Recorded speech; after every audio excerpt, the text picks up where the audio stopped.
Welcome back to the deep dive. You know, I was looking at my bank statement this morning. Oh, no. It was a painful experience. And then, because I apparently enjoy suffering, I looked at my calendar to see all the deadlines I'm currently Oh. ignoring. Okay. And finally, just for fun, I looked at the half-eaten box of donuts on the kitchen counter that I swore I wasn't going to buy. The trifecta of regret. Exactly. It's the gap. That massive, frustrating canyon between who I say I want to be, rich, organized, and healthy, and the person who actually shows up. Mm-hmm. The person who shows up buys unnecessary gadgets, procrastinates on deadlines until the panic sets in, and, well, eats processed sugar for breakfast. You are describing the fundamental human condition. I mean, it is the eternal war between the planner and the doer. The planner and the doer. I like that. The planner has all the best intentions. The planner wants to retire at 50 and run marathons. The doer just wants a nap and a cookie. And that is precisely what we are unpacking in this deep dive. We are not just talking about willpower or giving you a pep talk. Yeah. We are looking at a stack of research on behavioral economics, psychology, and structural design to answer one burning question.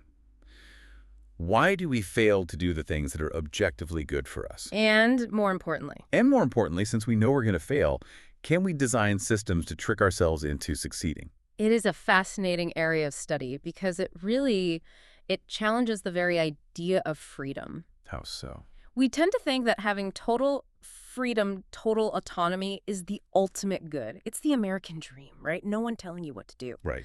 But the research we have today, and it covers everything from college term papers to the Ford Motor Company to a freezing cold tent city at Duke University, it suggests that freedom might actually be the problem. That is a heavy concept to start with. Freedom is the problem. It sounds almost counterintuitive. It does. But before we get to the philosophy, let's start with the reality on the ground. The source material kicks off with something we have all experienced, probably with a lot of anxiety. The deadline. The deadline. Right. And specifically, a seminal study involving college students. Now, usually when we think of college, we think of that first taste of real freedom. No parents, no curfew. You are the captain of your own ship. Which usually means the ship stays docked at the video games in Pizza Harbor until about 24 hours before final. Exactly. I remember those days vividly.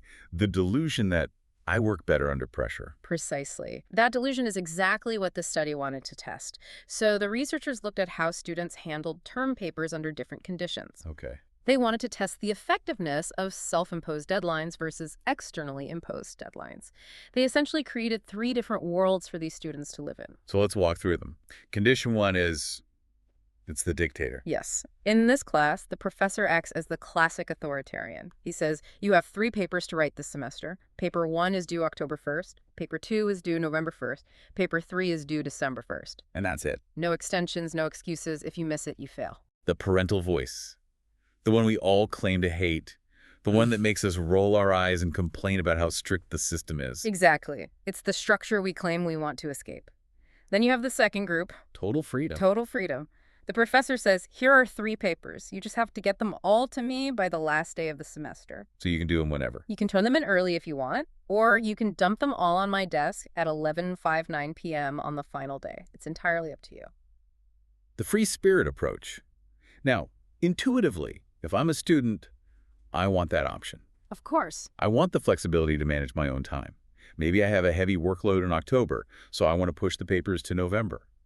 It seems logical that flexibility leads to optimization. Right. If I control the schedule, I can fit the work in when I'm most productive. That is the rational assumption. That is what standard economics would predict, that a rational agent will optimize their schedule. But humans aren't rational agents. When the results came back, the free spirit group, the ones with total autonomy, performed the worst. The worst. Their grades were significantly lower than the other groups.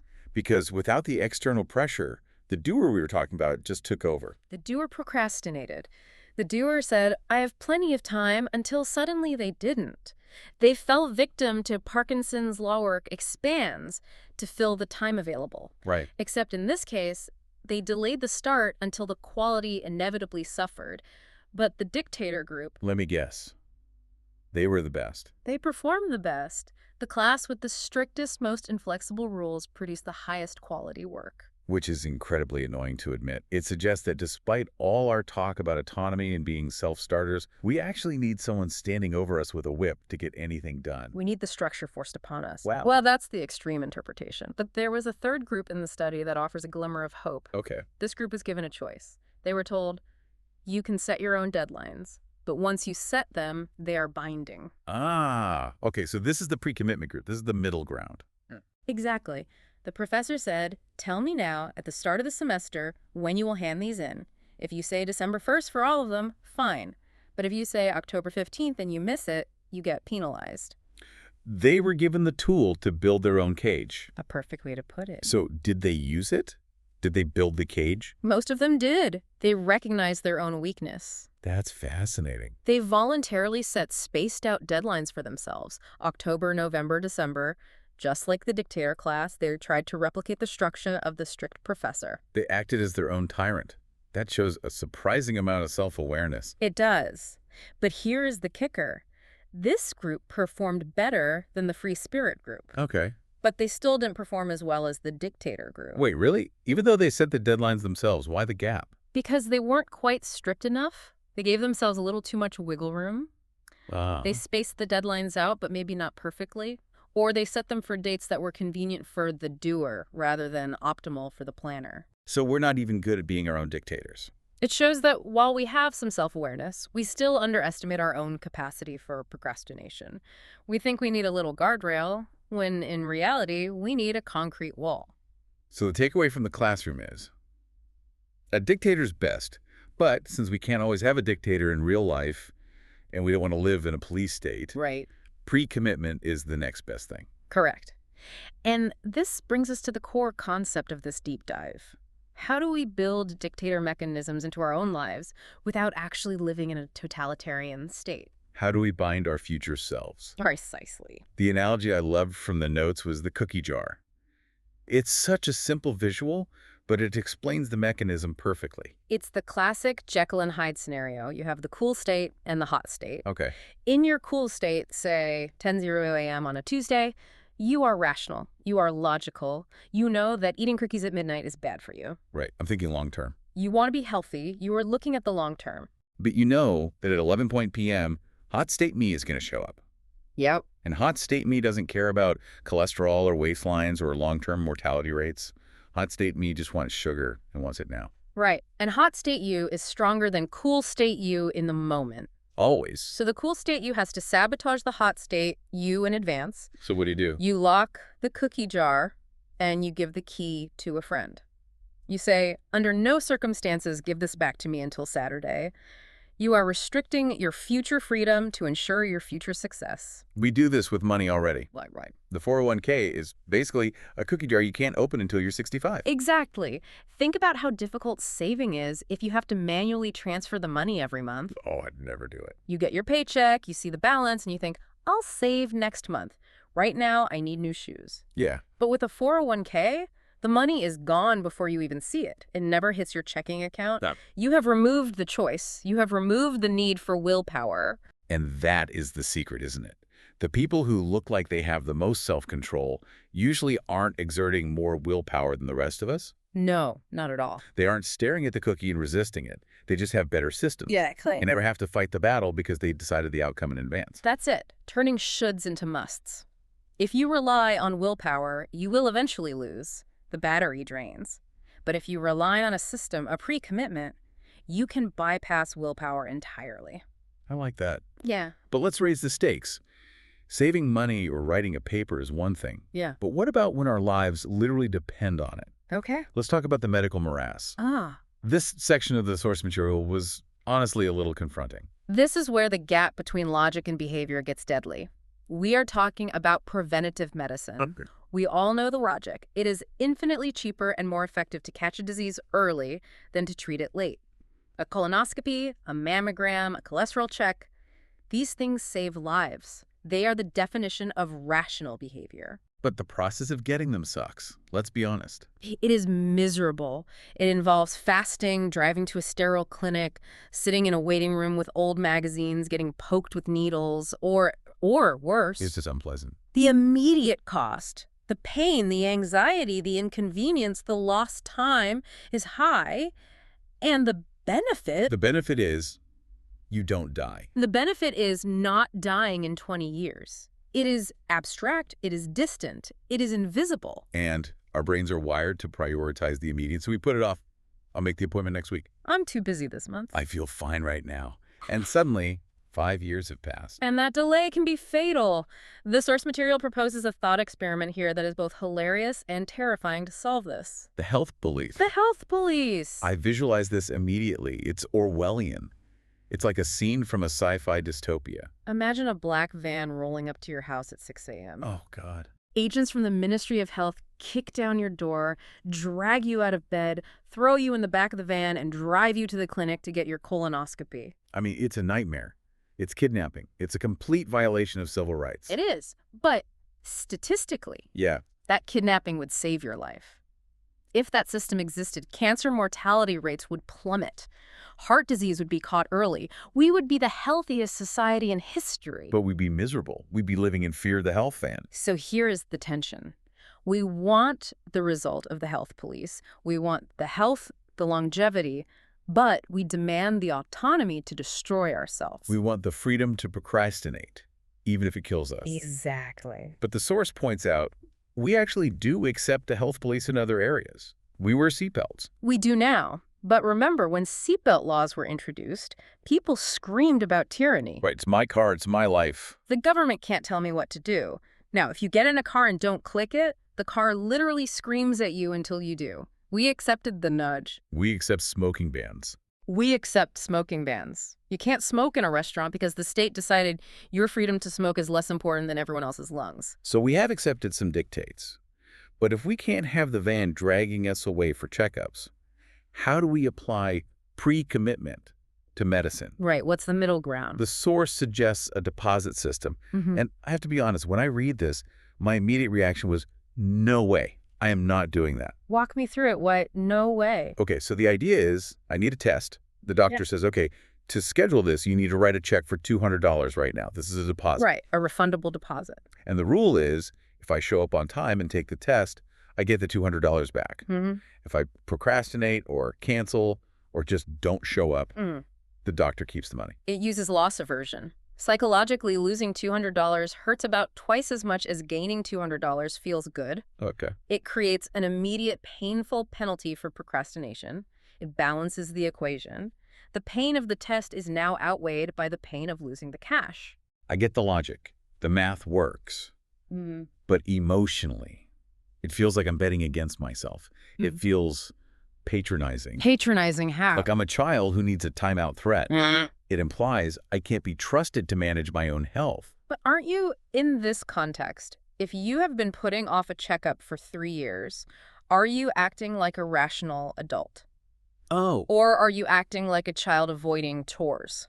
Ouch. Okay, fair point. When you put it that way. It forces you to admit that your future self is unreliable. It's an act of humility. Yeah. You are saying, I know I will try to wiggle out of this, so I'm going to make the cost of wiggling out higher than the cost of just doing it. It effectively replicates the dictator, Professor, but you are opting into the dictatorship. Yes. You are handing the whip to the doctor. Exactly. But you are right. It's a hard sell. People hate upfront costs, and the healthcare system is already expensive enough.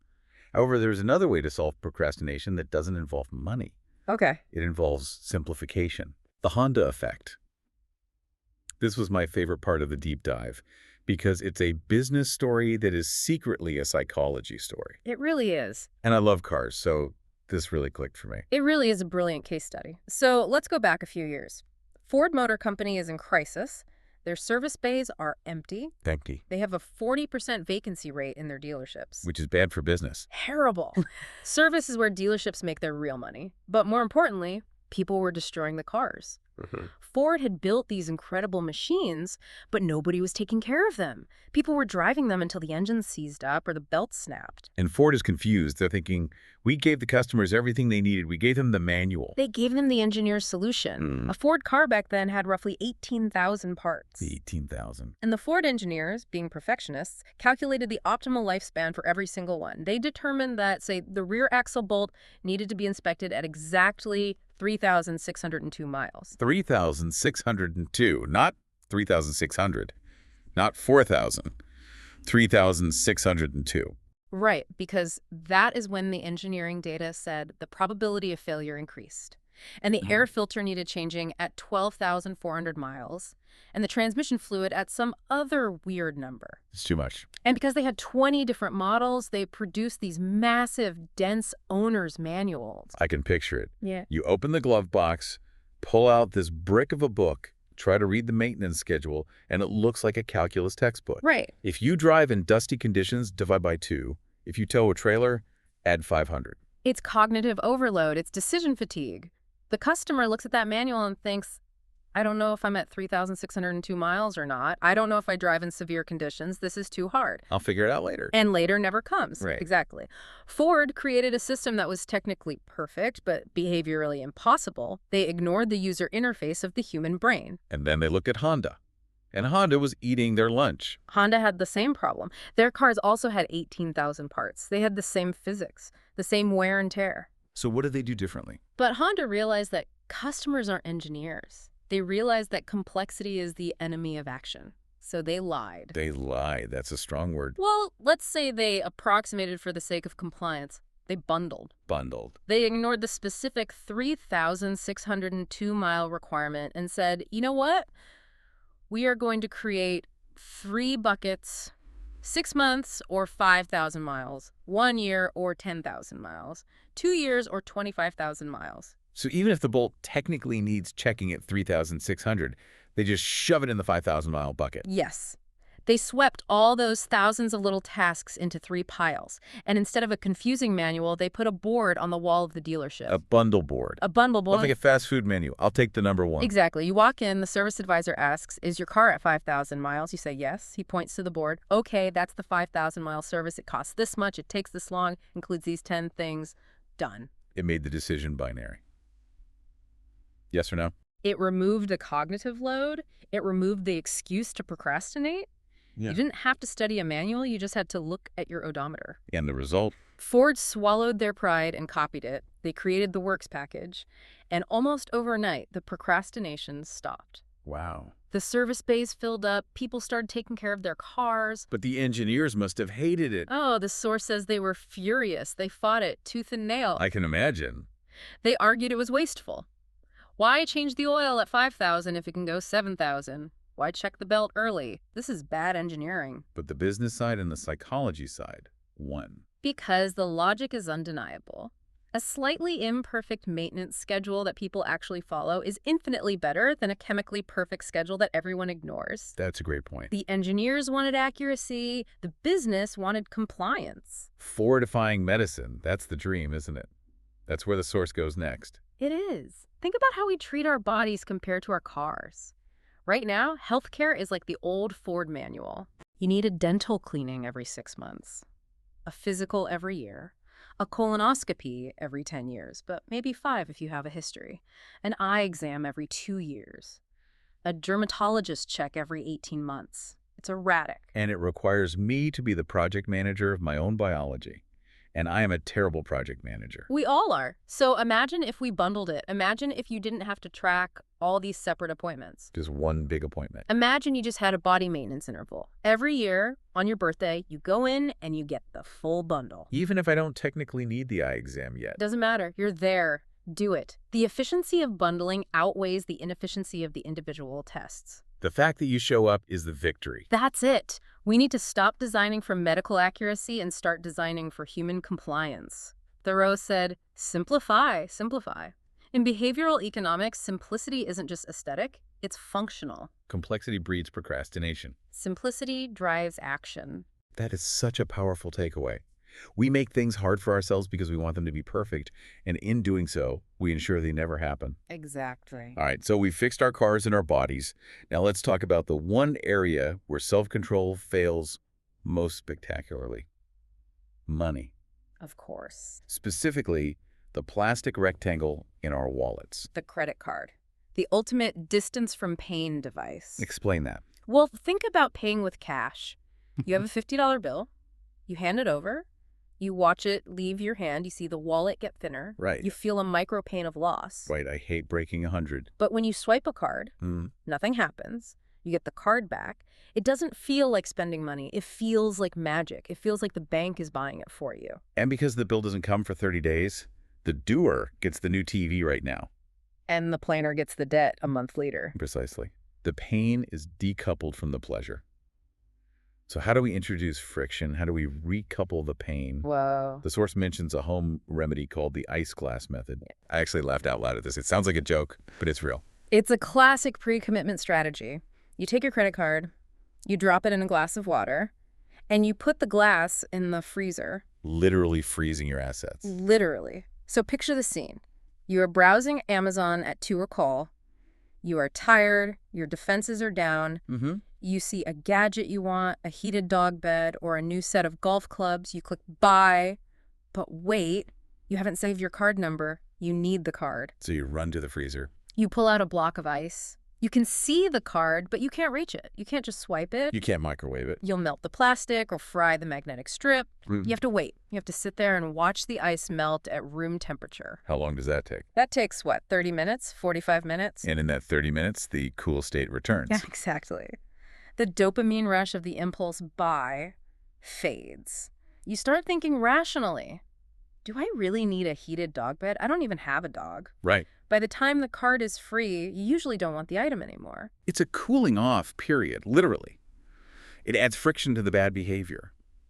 But the source moves past home remedies to a really high-tech concept. The self-control credit card. The self-control credit card. This is the billion-dollar idea that never happened. The author envisioned a smart card, which we have the technology for, that acts as a governor. Like on a truck engine that stops it from going over 65 full? Right. But for your wallet. Yeah. You sit down in your rational Sunday morning state and you program the card. You are the architect. Wow. You say, okay, smart card. I want to spend maximum $20 a week on coffee. I want to spend $600 every 6 months on clothes. And I want to block all transactions at candy stores between 2:00 p.m. and 5:00 p.m. You customize your own constraints. You set the rules of the game. And the card enforces them. If you try to buy that third latte on Friday, the machine beeps. Declined. Over limit. The embarrassment alone would be enough to stop me. Imagine the line of people behind you. But the author suggests taking it further. It's not just about stopping the purchase, it's about penalties. Penalties. What if, when you go over your budget, the card imposes a tax? A tax? Where does the tax go? Well, maybe to a charity, that's the nice version, but the author proposes a nastier version. Okay. A tax to a hostile charity. A hostile charity. An organization you hate. Imagine if every time you bought a donut, you automatically donated $5 to a political party you despise. Oh my God. Or to a rival sports team. I would be the healthiest person in America. The sheer rage would keep me thin. I Okay. could bear the thought of funding the enemy. It changes the incentive structure completely. You aren't just losing money, you are violating your identity. And there's one more layer the author proposes. What's that? Social shame. The card could be linked to an email system. Oh, I remember this. The spousal notification system. Exactly. Imagine this email goes out automatically. Dear Sumi, this email is to inform you that your husband, Dan, has just spent $73.25 on chocolate, exceeding his limit by 400%. That is brutal. That is just, that's marriage-ending stuff right there. It turns a private failure into a public one. We are social animals. We care deeply about our reputation, especially with our partners. Leveraging that shame is a powerful motivator. No question. You might cheat on your diet if no one knows, but if the world or your wife knows instantly, you put the chocolate back. So this idea is genius. It uses technology to solve a massive human problem. Okay. The author is convinced this is the future. Yeah. So he decides to pitch it. And this leads to part 5, the meeting on Wall Street. This story is a perfect illustration of why good ideas often die in the corporate world. So what happens? The author gets a meeting with a major bank, one of the big ones, the masters of the universe. He describes the scene perfectly. He's in a glass-walled conference room in Manhattan. It's raining outside. Yellow cabs are streaming by below. Right. He's sitting across from the head of the credit card division. The atmosphere is heavy with money and power. And he starts his pitch. And he doesn't start with numbers. He starts with emotion. He talks about the pain of debt. He talks about how Americans are drowning, especially seniors. He brings up the anxiety, the sleepless nights. He says he felt like George Bailey, and It's a Wonderful Life. He's making this impassioned plea for the common man. And he sees them nodding. These executives are nodding. They're human beings. They have families. They know people who are struggling. They connect with the problem. So he drops the solution, the self-control card. He pitches it as the ultimate good guy strategy. He says, look, everyone hates banks. You guys send out 6 billion pieces of junk mail a year. You are the villains. Right. Why not be the hero? Differentiate yourself. Offer a card that helps people not spend money. Be the advocate for the customer's well-being. And the business case is? If you do this, people will cut up every other card they own to join you. It's a compelling business case. Differentiation in a crowded market. The bank that actually cares. And for a moment, it works. The room lights up. The bankers are excited. They're shaking hands. They call it revolutionary. They say, this is exactly what we need. But they never called him back. Why? What happened? If they loved it, why kill it? The author realized the cold, hard truth later. He looked at the numbers. At the time of this source writing, the banking industry was making roughly $17 billion a year in interest. 17 billion. That money comes from failure. It comes from people carrying balances they can't pay off. It comes from late fees. It comes from the doer winning over the planner. So, The bank's business model is predicated on the customer's lack of self-control. wow. So if the self-control card actually worked. The bank loses money. If people pay off their bills on time, if they don't overspend, the bank's revenue evaporates. So helping the customer spend less directly hurts the bank's bottom line. It's a fundamental conflict of interest. That is profoundly cynical. And Depressing. it highlights a structural problem in our economy. We have industries that rely on our irrationality. The credit card industry, the sugary food industry, even aspects of the entertainment industry. They are optimizing to exploit your hot state. Asking them to give you a tool to gain control is asking them to lower their profits. This is like asking a casino to install clocks and windows. They won't do it. So we can't rely on the banks to build the governor for us. Yeah. We are on our own. We have to be the ones to freeze the credit card in the glass of water. We have to build our own structures. Which brings us to the final piece of the puzzle. Okay. We've talked about limiting choices. We've talked about simplifying choices. Now let's talk about the value we place on choices. Part 6. The high price of ownership. This takes us away from Wall Street and drops us right into the middle of a frantic college campus. Duke University. Yes, Duke basketball. It is not just a sport there. It is a religion. The stadium, Cameron Indoor, is small, loud, and incredibly intense. And crucially, there aren't enough seats for all the students who want to go. Scarcity. Extreme scarcity. And Duke refuses to build a bigger stadium because they want to maintain that intensity. So they have developed a ritual to ration the tickets. It's called Krzyzewskiville. Named after the legendary coach, Mike Krzyzewski.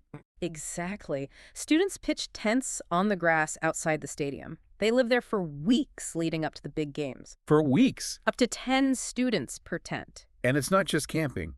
It's a regime. It's boot camp. There are strict rules. An air horn blows at random times, 2:00 a.m., 4:00 p.m., whenever. Wow. When the horn blows, you have 5 minutes to check in with the basketball authorities. If your tent doesn't have a representative there in 5 minutes, boom, you are evicted. Kicked out. You go to the back of the line. Imagine the stress. You're sleeping, waiting for an air horn. You're studying, waiting for an air horn. You are surrendering your life to this system. And in the last 48 hours before a big game like against UNC or for the national championship, it becomes personal checks. What's that? The air horn blows and everyone has to check in. No taking turns. You can't leave. It sounds like torture. But here's the twist that really struck me. You do all this, you survive the cold, the mud, the air horns, the sleep deprivation. You get to the front of the line, do you get a ticket? No, you get a lottery number. A lottery number. So you could do all that work and still not get in. Exactly. And this sets up a fascinating psychological concept. The source uses this story to introduce the endowment effect and the high price of ownership. Explain that. The author interviewed students who won tickets in the lottery, the winners, and students who camped but lost, the losers.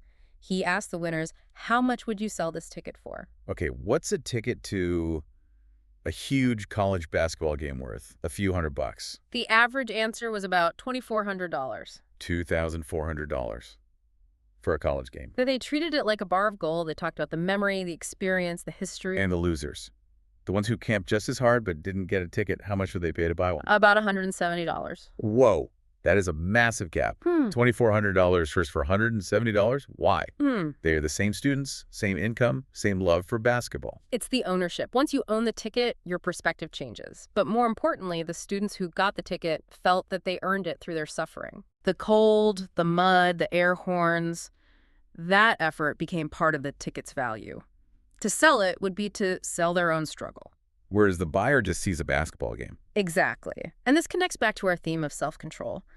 Sometimes we stick with bad decisions because we have camped out for them. Right. We stay in bad relationships, bad jobs, or bad investments because we have put in the time. The sunk cost weighs us down. But can we flip it? Can we use this ownership to help us? That's the goal. Imagine if you had to camp out to get your retirement fund. Imagine if you had to endure an air horn to get that donut. We would value the retirement fund way more. And we probably wouldn't eat the donut because it wasn't worth the suffering. We value what we struggle for if we make the good behaviors harder to achieve, or rather, if we attach a ritual to them, we might value them more. It's a fascinating idea. But the main lesson from Duke is simply about the power of commitment. Those students committed to a system.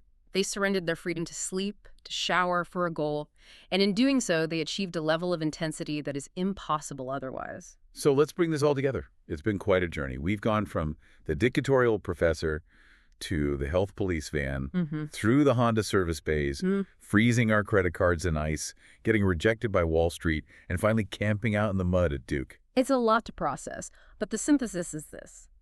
We are irrational. We are wired for immediate gratification. We are prone to procrastination. That is our hardware. We cannot change that. We can't simply willpower our way out of it. We can't just promise to be better next time. No. Willpower is a battery. It runs out. But we are predictably irrational. Right. We know where we will fail. We know we will eat the cookie. We know we will skip the gym. We know we will swipe the credit card. And because we can predict it, we can design for it. Yes. We can design systems pre-commitment mechanisms that save us from ourselves. We can bundle our unpleasant tasks like Honda.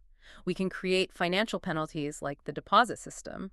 We can use social shame like the credit card email. The key takeaway for me is that we need to stop thinking of freedom as the ultimate good in every situation. Sometimes the most freeing thing you can do is restrict your own freedom. Freedom to fail is a dangerous luxury.